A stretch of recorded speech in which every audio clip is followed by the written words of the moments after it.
Assalamualaikum warahmatullahi wabarakatuh. Waalaikumsalam warahmatullahi wabarakatuh. Waduh, guys, ini adalah podcast kedua di Sport Talk Koni Kota Cilegon. Dan saya perlu sedikit mengulas bahwa ada kabar yang sangat menggembirakan buat seluruh masyarakat Provinsi Banten bahwa Provinsi Banten terpilih sebagai tuan rumah PON 23 tahun 2032. 2332. Lalu sejauh mana sih kesiapan Banten sebagai tuan rumah? Bagaimana cara menciptakan atlet-atlet yang pasti punya lawan yang cukup berat dan tangguh di Indonesia? Sudah hadir bersama kita Ketua Umum KONI Banten, Bapak Haji Agus Rasid.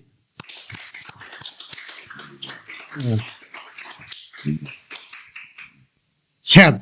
Alhamdulillah. Waduh. Beberapa waktu lalu, guys, saya melihat cuplikan video reel atau shot. Main tenisnya keren banget. Main tenis meja ketua kita ini sangat lincah.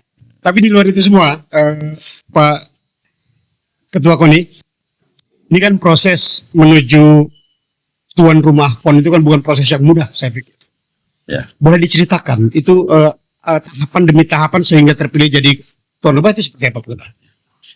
Baik, terima kasih. Assalamualaikum warahmatullahi wabarakatuh. Waalaikumsalam. Salam olahraga. Jaya. Banten prestasi cemerlang. Alhamdulillah. Boleh tepuk tangan nih. Ya. Alhamdulillahirabbil alamin. Tanggal 21 Mei kemarin di acara Munaslup di Jakarta bertepatan di Hotel Pullman bahwa Banten dan Lampung ditetapkan sebagai tuan rumah bersama. Sesuai dengan kebijakan pemerintah pusat bahwa tuan rumah Pekan Olahraga Nasional itu tidak lagi satu provinsi, tapi dua provinsi.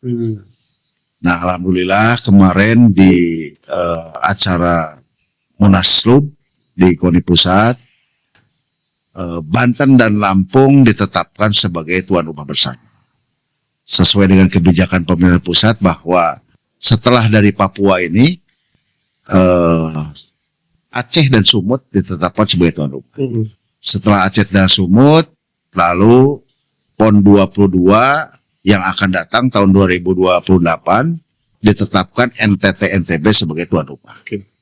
Dan selanjutnya Banten dan Lampung sebagai tuan rumah. Ini sejarah barangkali di Provinsi Banten.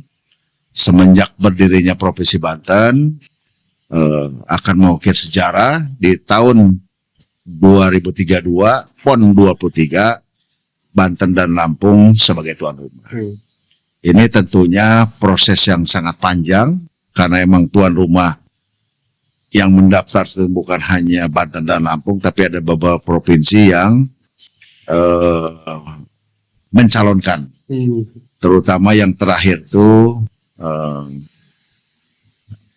saya dengar adalah Jawa Tengah sama Jogja.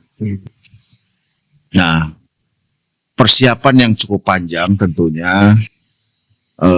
Banten ditetapkan sebagai tuan rumah dengan Lampung. Ini juga berkat juga support yang sangat luar biasa dari kepala daerah, terutama Gubernur Banten. Wah, Pak Andrasoni.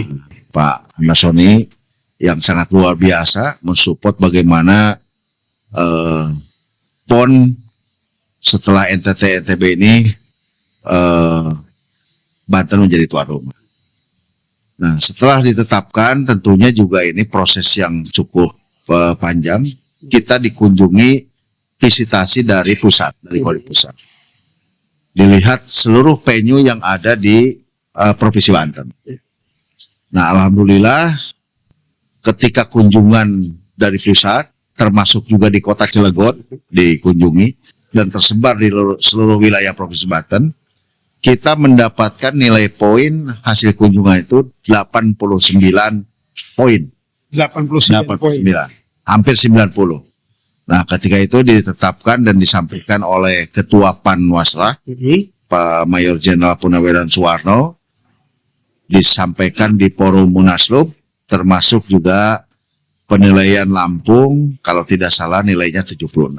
Oh, 76. Karena emang di Banten ini sebetulnya penyu-penyu sudah sangat lengkap.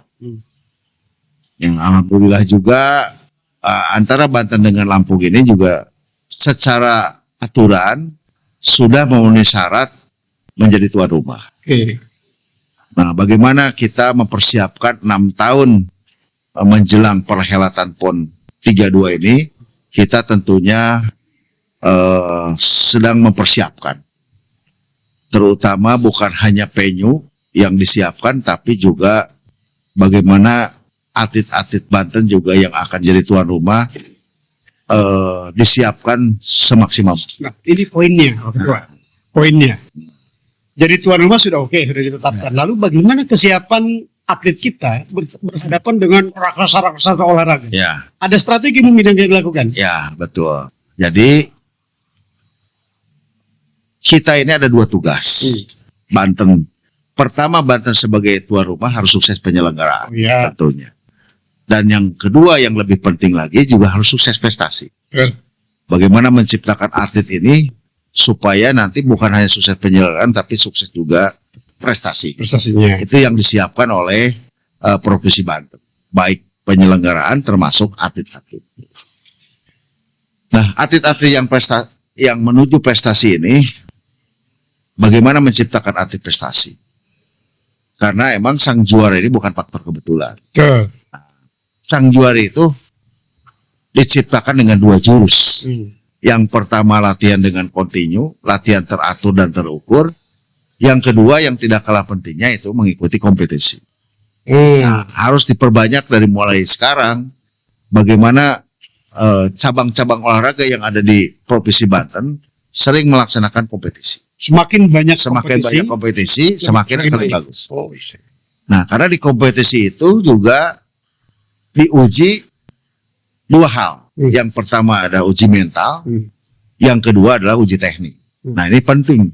Bagaimana menguji mental di kompetisi dan bagaimana mengevaluasi teknik-teknik yang digunakan. Nah, ini kita juga harus banyak tryout, harus banyak juga banyak belajar.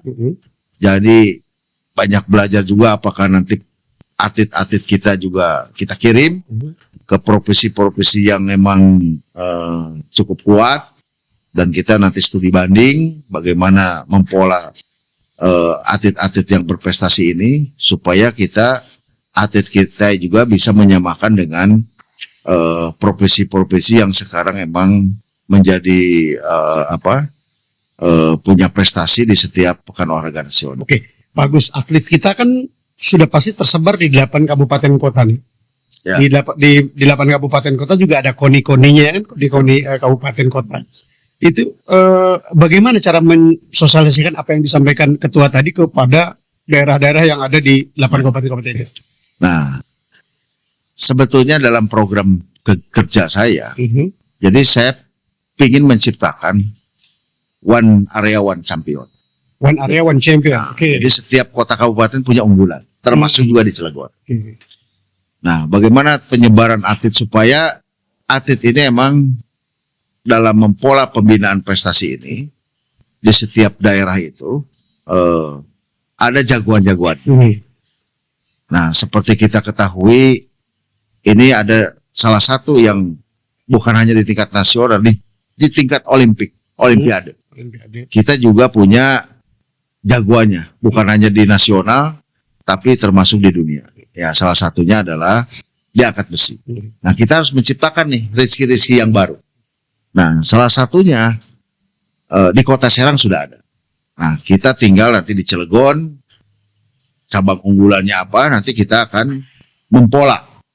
Bagaimana atlet-atlet yang ada di Cilegon, di Kota Serang, di Kabupaten Serang, termasuk di seluruh kota kabupaten, biar juga sama menyamakan pola-pola pembinaan atlet ini, minimal berjalannya berjenjang, bukan hanya langsung ke Olimpiade, paling tidak di Pekan Olahraga Nasional, di perhelatan nasional, karena emang barometer olahraga itu di nasional adalah PON, Oh, Pekan Olahraga Nasional. betul. Nah, lanjut ke SEA Games, lanjut ke Olimpiade. Nah, ini bagaimana mempola ini? Nanti mungkin dalam waktu dekat, menjelang setelah Porprov ini juga, ini kan kita pola. Ada bibit-bibit yang baru di Porprov. Karena yang sebentar lagi akan digelar perhelatannya di bulan November, tanggal 15 sampai tanggal 23 ini, kita akan cari bibit-bibit di situ. Oke. Nah, mudah-mudahan bisa menghasilkan di Porprov ini juga atlet-atlet yang baik. Oke. Tepuk tangan dulu dong. Bagus banget nih. Guys, ada satu hal yang perlu saya sampaikan bahwa KONI Banten beberapa waktu lalu mendapatkan penghargaan dan Pak Agus Rashid waktu itu naik ke atas panggung. Boleh diceritakan apa itu? Nah, Bisa sampai begitu, Pak? ya, alhamdulillah. Jadi waktu tanggal 21 Mei itu di Munaslup ada acara sekaligus mengangkat KONI Award. KONI Award. KONI Oke. Nah, KONI Award ini dari seluruh Indonesia ini yang diberikan penghargaan itu adalah 3 provinsi. 3 provinsi. Yang pertama itu Provinsi Jawa Barat karena hat-trick 3 kali berturut-turut juara PON. PON. Yang kedua itu Banten. Nah, Banten ini karena memecahkan rekor dunia. Oh, Jadi kita mengantarkan juara dunia Banten untuk Indonesia. Siapa itu? Nah, itu namanya Rizky Yuliansah. Yes, Rizky Yuliansah. Rizky Yuliansah kita mengantarkan sampai ke juara dunia. Atlet. Atlet angkat besi. Oke, tepuk tangan buat Rizky. Mantap Rizky.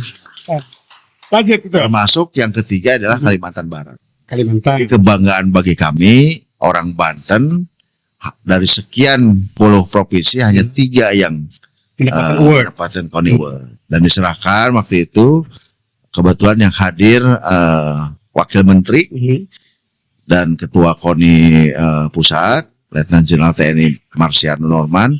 Alhamdulillah saya naik panggung. Boleh tepuk tangan dong. Tepuk tangan dong. Tepuk tangan. Nice panggung.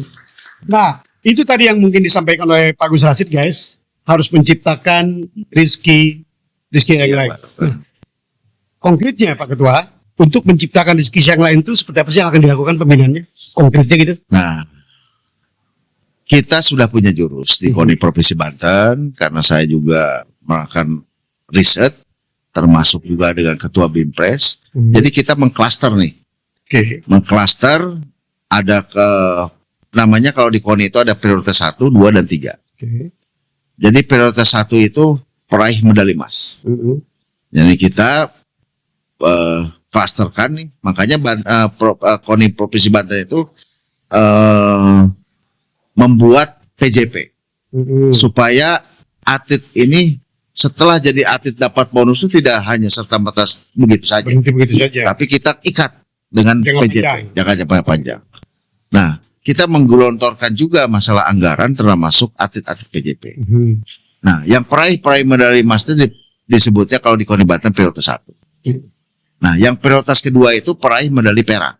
Oke. Dan prioritas kita itu memperoleh peraih perunggu. Nah, bagaimana kita ciptakan yang perak jadi emas, yang perunggu bisa jadi perak. Yang emas bertahan. Nah, emas bertahan. Bahkan nambah dari Kan nambah. Nah, kita juga selain prioritas itu juga menciptakan atlet-atlet yang baru. Oke. Bagaimana menciptakan itu dengan tadi? Caranya latihan terukur, terprogram, bila perlu kita datangkan pelatih-pelatih yang hebat dari luar. Ah, itu dia. Nah, lanjutnya kita tes nih. Setelah latihan terukur itu dites bagaimana di kompetisi. Nah, baru bisa dievaluasi. Artinya tidak perlu daerah kabupaten kota tidak perlu menutup diri dengan pelatih dari luar. Gitu. Iya.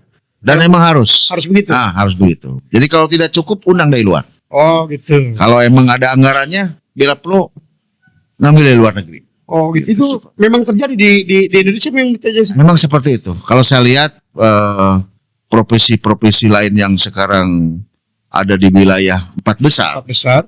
itu banyak pelatih yang didatangkan dari luar. Atau emang atletnya yang dikirim keluar. Atletnya diklaim keluar. Keluar. Oh, gede kos itu. Ya. Nah, paling tidak kita di lokal lah. Iya, Belajar di lokal. Iya. Karena emang harus begitu. Jadi datangkan pelatihnya di luar. Jadi supaya ada kesamaan kemampuan. Dan itu harus ada terobosan seperti itu. Datangkan dari luar, ya seperti kita juga tahu sekarang kan sepak bola. Ketika dipegang dari luar ini kan begitu pesat perkembangan sepak bola. Perubahan. Nah, termasuk di cabur-cabur lain tentunya emang harus banyak didatangkan dari luar. Kalau itu karena kalau misalkan mendatangkan pelatih dari luar atau kita belajar keluar ini kan berbasis anggaran ya. Betul. Berarti sebetulnya guys, pemerintah daerah juga harus mensupport soal itu berarti soal pendanaan untuk peningkatan kualitas atlet-atlet kita. Balik lagi ke PON. Ya. Kalau boleh tanya, Agus. Ya bocorannya sini mah. Kalau Pak Agus berkenan menjawab silakan. Kira-kira targetnya itu Banten itu di posisi berapa? Kita akan uji dulu sebelum di tuan rumah nanti. Kita akan uji coba nanti di PON 2008 di NTT. Okay. Target saya ini 1 digit.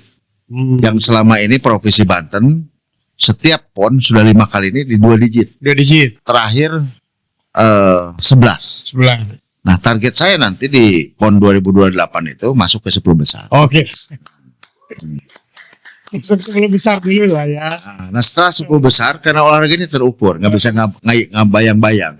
Setelah 10 besar, ketika kita jadi tuan rumah PON, kita harus tingkatkan. Targetnya 5 besar. Tingkatnya 5 besar, guys. Ini juga kan bukan sesuatu yang mudah ya Pak ya. Ya. Meningkatkan level demi level itu bukan sesuatu yang mudah. Nah saya tuh inginnya begini Pak, ingin bertanya begini. Kalau misalkan pembinaan dilakukan oleh KONI Banten dengan Pak Agus Rizad misalkan sebagai ketuanya, lalu bagaimana ini yang dengan KONI-KONI yang di daerah ini untuk agar satu frekuensi gitu loh. Ada nggak strategi yang akan dilakukan oleh Pak Agus Rizad? Ya, tentunya ini sangat penting karena emang sebetulnya atlet itu tidak ada di Provinsi Banten, adanya di kabupaten kota. Iya. Nah, itu harus seiring dengan kebijakan dengan KONI Provinsi Banten. Oke. Jadi KONI kota kabupaten ini juga nanti akan saya undang menjelang babak kualifikasi di setelah Porprov ini. Karena 2027 tahun depan itu udah babak kualifikasi. Oh iya. Nah, kita akan menyamakan frekuensi, bagaimana mempola atlet yang dihasilkan oleh yang tersebar di KONI kota kabupaten itu. Saya akan melaksanakan pembinaan secara berjenjang dan berkelanjutan, supaya emang prestasi ini bisa dipertahankan. Sebetulnya bukan hanya anggaran ya. Kalau saya lihat, kita ini harus melihat juga tentang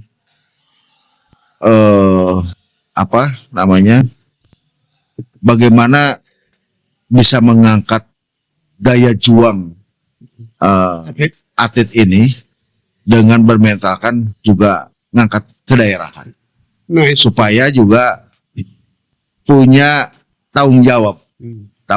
Mari kita sama-sama Banten ini kita tingkatkan prestasinya, supaya Banten ini juga bisa dilihat oleh provinsi-provinsi ini punya kemampuan yang hebat.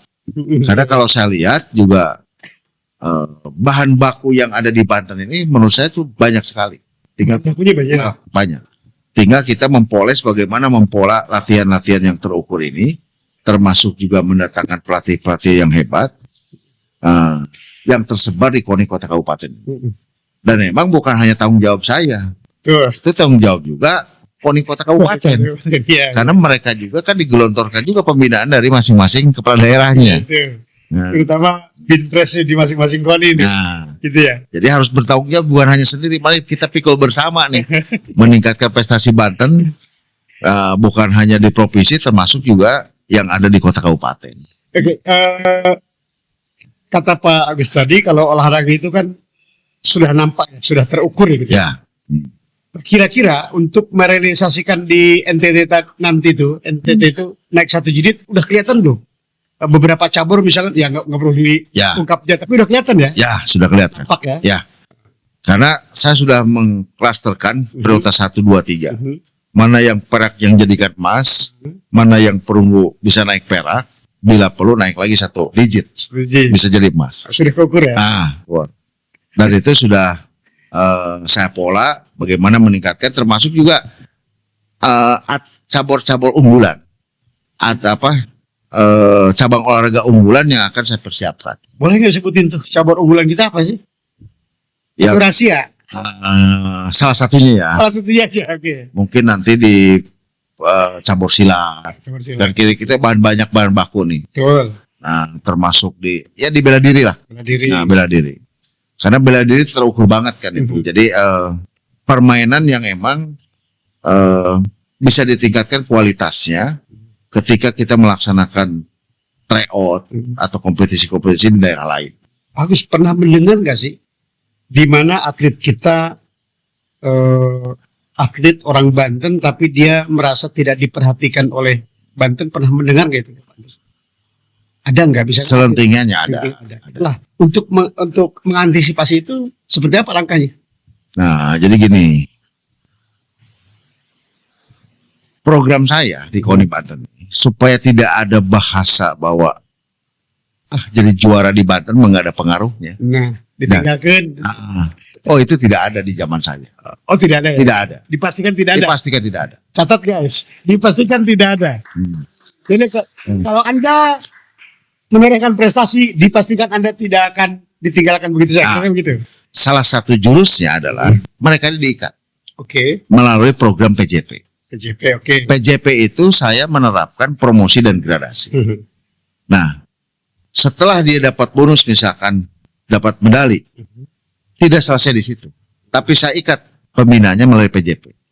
Dan itu tiap bulan digelontorkan dana ke atletnya. Dana pembinaannya. Pembinaannya langsung direct ke atletnya. Oke. Dan setelah ini sudah dilakukan selama 5 bulan. Nah, atlet-atlet kemarin yang juara kita gelontorkan supaya atlet ini ada pengaruhnya. Oh, saya juara ini, saya tiap bulan dapat pembinaan ke rekening atlet masing-masing.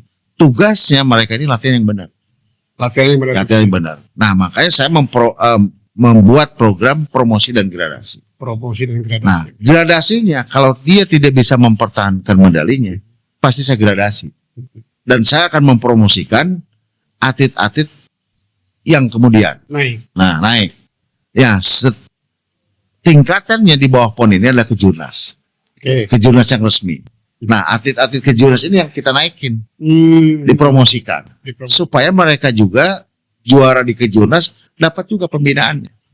Gitu. Jadi jangan sampai udah juara kejurnas, karena kan PON 4 tahun sekali nih lama. Iya. Kita promosikan yang kejurnas. Dengan tentunya kejurnas yang resmi.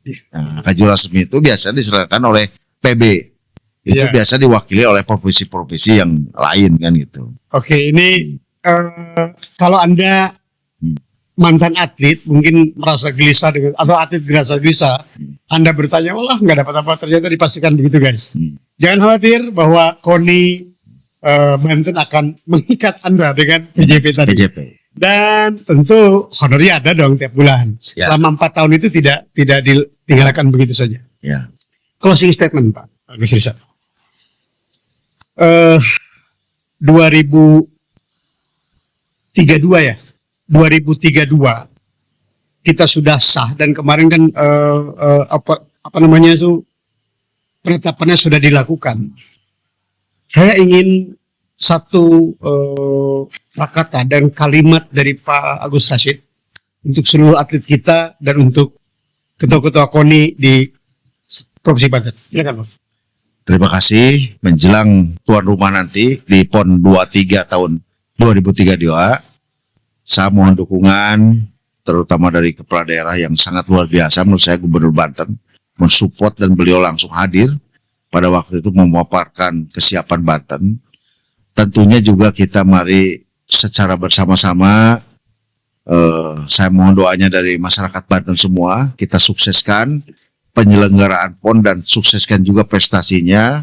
Dan saya mengajak kepada seluruh ketua cabur, termasuk Ketua KONI Kota Kabupaten, mari kita jaga, mari tingkatkan prestasi, buat program masing-masing BIMPRESnya secara terukur, simultan, dan jadikan setiap daerah ini one area, one champion. Ya, saya mengajak ketua BIMPRES masing-masing supaya menghadapi 6 tahun ke depan ini, Banten juga bisa menyamakan dengan profesi-profesi lain yang ada di Pulau Jawa. Oke. Ya.